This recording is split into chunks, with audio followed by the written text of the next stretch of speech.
Today it's the Monsters, Inc. laugh floor, but it used to be part of a CircleVision 360 movie presentation. This is one of these cool things that they came up with. It's not Disney's invention, but Disney perfected it to a large degree. Starting with America Sings in Disneyland and moving here to Walt Disney World with a CircleVision 360 extravaganza, if you will, there was a movie that was in the round where you could stand in the theater, you couldn't sit in it, stand in the theater and watch a movie all around you. It was a very cool 9-screen production that I wanted to share the history about with you.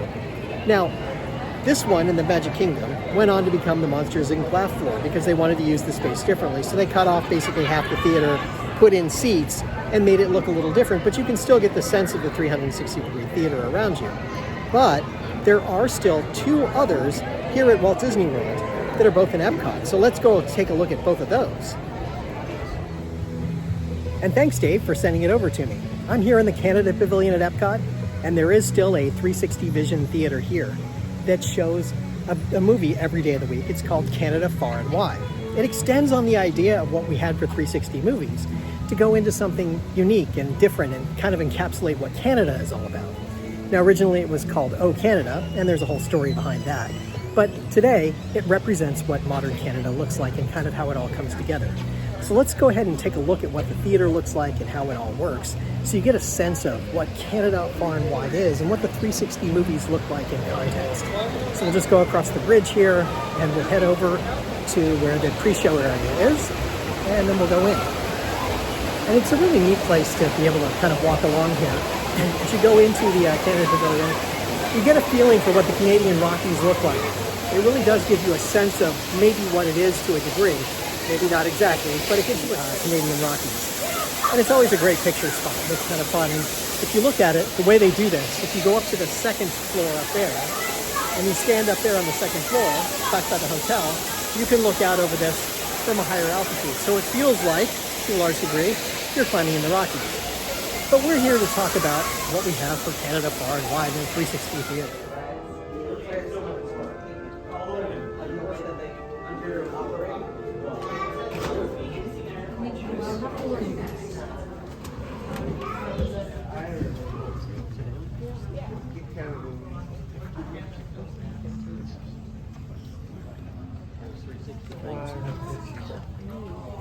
And the third one, well actually the second one that still exists, is here at the China Pavilion in Epcot. And this one's kind of interesting. This was originally created to show China in a way that was through the lens of someone who was a poet in China. And it was kind of an interesting idea for 1982. They changed it in the late 1990s, I guess, to make it a little bit more modern and bring it up to date a little bit more and kind of reflect China a little bit, reflections of China after all. So it became something a little bit more a little later. Now, more recently, they've talked about updating it and creating it something new that would be more 21st century. But unfortunately, due to the pandemic and then our current relationship with China, they've decided to hold off on creating anything that would be in any way controversial. So it's still the second iteration of the movie, and it's sort of that ageless beauty of China through mostly the lens of the person who was the poet. So it's kind of an interesting way to look at it. But here you go. There is still a second existence of something related to the CircleVision movies here in Epcot. Of course, at Disneyland, the Circarama Theater also hosted several movies that were 360 degrees. But Disney created something new, unique, and innovative at the time. CircleVision was revolutionary, and today, I'm going to talk about that. Now, before we get to the details, let's take a quick trip back in history. The use of photographic film was pioneered by George Eastman, who started manufacturing paper film in 1885 before switching to celluloid in 1889. The idea of film, that is, capturing the moment on a surface that somehow can be reproduced, was incredible and spawned a whole new industry and tons of inventions behind it. The very first patented film camera was designed in England by Frenchman Louis Le Prince in 1888. He built and patented an earlier 16-lens camera in 1887 at his workshop in Leeds. The first 8 lenses would be triggered in rapid succession by an electromagnetic shutter on the sensitive film. French cinematic pioneers toyed with the technology as far back as 1884, leading to something that was dubbed ciné-orama. Ciné-orama was an early film experiment and also an amusement ride at the 1900 Paris Exposition devised by Raoul Grimond-Sanson. that simulated a ride in a hot air balloon over Paris. It represented a union of the earlier technology of panoramic paintings and the recently invented technology of cinema. Grimond-Sanson began experimenting with movie cameras and projectors in 1895 and was in contact with the other early researchers such as Etienne Jules Marie. He patented Cinerama in November of 1897. Now, Cinerama consisted of 10 synchronized 70mm projectors, projecting onto 10 9-meter by 9-meter screens, arranged in a full 360-degree circle around a viewing platform. The platform itself was as large as a balloon basket, capable of holding 200 viewers at a time, with rigging, ballasts, and the lower part of the huge gas bag. The film to be shown was made by locking together 10 cameras with a single central drive, putting them in an actual balloon and filming the flight as the balloon rose to 400 meters above Tuileries Gardens. On projecting the film, the experience was completed by showing the same film backwards to simulate a descent. Some references describe a much longer experience involving a trip to England, Spain, and the Sahara, but we don't know if he ever accomplished that so much as conceptualized it, because Cinerama lasted only 3 days at the exposition. On the 4th day, it was shut down by the police for safety reasons. Extreme heat from the projector's arc lights in the booth below the audience had caused one workman to faint, and the authorities were worried that the possibility of a deadly fire was very real. It was limited, and it was somewhat expensive to produce at the time. Enter a man named Walt Disney. He and his team of web designers came up with a way to produce an immersive movie experience that puts you at the center of the show. The principle was more or less the same as what the Frenchman had come up with, and it was very simple. The design team built a special 5-foot-tall, 400-pound camera rig comprised of 9 different 35mm cameras with standard spherical lenses, arranged around a tubular shaft, each camera facing outward. These were linked together using a motor that drove the mechanisms for all the cameras, keeping them in sync. The cameras literally filmed scenery 360 degrees, and when played back, gave the impression you were in the scene itself, as though you were standing in the middle of where the shaft was located. The rig could be mounted on top of a car, pushed on a cart, or suspended from a helicopter, allowing for spectacular views. Now, interestingly, there was a Russian firm called CircleVision Kino Panorama that uses 11 cameras with anamorphic lenses in the late 1950s, and would have been a direct competitor to Walt Disney in this sense. The working hypothesis was that the additional cameras, plus the lens that essentially distorts the image, would improve on the technology. But it didn't, and the CircleVision turned out to be a better solution to the problem at hand. For CircleVision, the playback was made by showing each of the 9 films on a screen. But how they did this was kind of genius. By using an odd number of screens and a small space between them, a projector could be placed in each gap, projecting across the space to a screen that's immediately across the theater. The screens and projectors are arranged above head level, forcing you to look up and experience it without the fear of someone blocking one of the projectors. Now, because it appears all around you, the show designers added lean rails rather than seats to help viewers watch the film all the way around so they could turn their heads and swivel and look at it without having to sit in a seat. Walt dubbed this CircleVision 360 degrees, and his first film was in Disneyland's Tomorrowland and opened in 1955. It was titled A Tour of the West, and it offered visitors a documentary tour of the western United States, surrounding them completely with a 360-degree image. Later, he replaced the film with America the Beautiful. Among the many fascinating places Circorama takes you in America the Beautiful are New York Harbor, Times Square, a Vermont country church set against the splendor of the autumn foliage, Williamsburg, Virginia, cradle of the American culture, Pittsburgh steel mills, Detroit automobile factories, Midwestern railroad freight yards, Oklahoma cowboys rounding up cattle, wheat harvesting combines in Montana, copper mines in Utah, Monument Valley, Hoover Dam, the Grand Canyon, San Francisco, the Golden Gate Bridge, and campus life at America's great University of California at Los Angeles. So that was the original show. Now, over the years, the shows changed in Disneyland. At some point, it was a show called American Journeys, which was similar to America the Beautiful, but had some more current images and more closely aligned with the new corporate sponsor, Delta Airlines, and their vision. And at another point, The Wonders of China, the same film that's shown at the Epcot Pavilion, was also displayed there. Now in 1972, Disney World introduced it as well, showing American Journeys, then The Timekeeper, and later built theaters in Epcot for both China and Canada. Now the story doesn't quite end here. I mean, that's a nice story to understand what the CircleVision was all about and how we got here because of the amazing leap forward that the WED designers took. Walt had much grander plans for this technology than simply installing it in a single theme park. And now, from themeparktourist.com, is the proverbial rest of the story. And I want to give full credit to them, as this is an original work by Theme Park Tourist. Walt wanted to open a nationwide chain of CircleVision 360 cinemas and to produce a range of different movies to be shown at them. Essentially, he hoped to follow the model that was eventually adopted by IMAX, and had he lived longer, he may have pulled it off. Let's take a look at how far he got. First, about the technology. Walt wanted to place viewers directly into the thick of the on-screen action, but he didn't want to rely on the flimsy, uncomfortable glasses employed by 3D movies that were flooding cinemas during the 1950s. Instead, he wanted to completely surround them with the movies so that they could look in front of them, to the side, and even behind them to get a different point of view. The answer was a system developed in-house primarily by Disney legend Ub Iwerks, a man who had earlier pioneered 3D films in the 1930s using a makeshift camera setup in the back of a Studebaker vehicle. Iwerks devised a system that employed 11 different screens arrayed in a circle. There was a small gap between each screen, allowing an equal number of projectors to project the images. The system was initially named Circorama. The Disney system wasn't the first to try it and broaden the viewer's aspect ratio. In 1952, the feature-length This Is Cinerama had pulled off a similar trick with quite spectacular results. The movie premiered on September 30th, 1952 at the New York Broadway Theater. It began in standard 4:3 aspect ratio in black and white, and then told the story of the evolution of motion pictures leading up to the introduction of sound and color. Suddenly, the image expanded to cover two further screens in full color. The movie was a huge success, pulling in a then huge $12.5 million at the box office, despite requiring specialist technology that had to be moved from city to city. The technology was much less ambitious than Disney's, but the name chosen for Disney's version, Circorama, could undeniably be seen as derivative. The producers sued Disney successfully, forcing a name change to CircleVision 360.